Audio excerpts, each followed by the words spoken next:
Aujourd'hui, dans Frontières sous protection, ce jeune homme asiatique semble très suspect aux yeux des agents de sécurité. En faisant la queue pour passer à mon guichet, ce jeune homme n'arrêtait pas de bouger ses jambes comme si c'était Lord of the Dance ou je sais pas quoi. Il m'a l'air très suspect, j'ai un cinquième sens pour les repérer. Effectivement, ce jeune passager en provenance de l'aéroport Sangoku One Piece de Tokyo au Japon ne semble pas pouvoir tenir en place. On n'a rien trouvé de suspect dans son sac Gosport de contrefaçon, mais j'ai quand même un doute qui subsiste. C'est pour ça qu'on va procéder à la fouille rectale. La fouille rectale, c'est l'arme secrète des agents de douane qui n'est utilisée qu'en dernier recours. Et depuis 2019, par arrêté préfectoral, ils ont désormais le droit d'appeler en renfort un chien renifleur. Qui sait ce que cet asiatique fourbe aura caché dans ses sphincters ?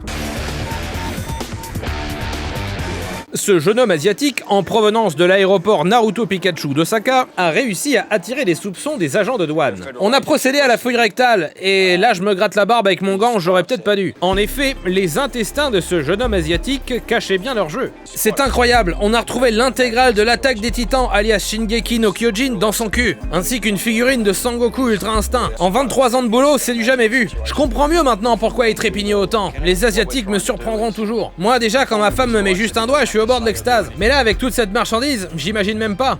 Vous filmiez toujours là ? Pris la main dans le sac, pour ainsi dire, le jeune homme a pour sa défense des réponses quelque peu évasives. Je lui ai demandé pourquoi il avait pas déclaré tous les trucs qui s'étaient mis dans le cul. D'autant que maintenant on a un formulaire spécialement fait pour ça. Il m'a répondu que les Shingeki no Kyojin sont moins chers au Japon et qu'il voulait pas se les racheter ici. Pour avoir introduit illégalement des mangas dans son cul et à la fois sur le territoire français, ce jeune homme asiatique encourt 25 ans de prison.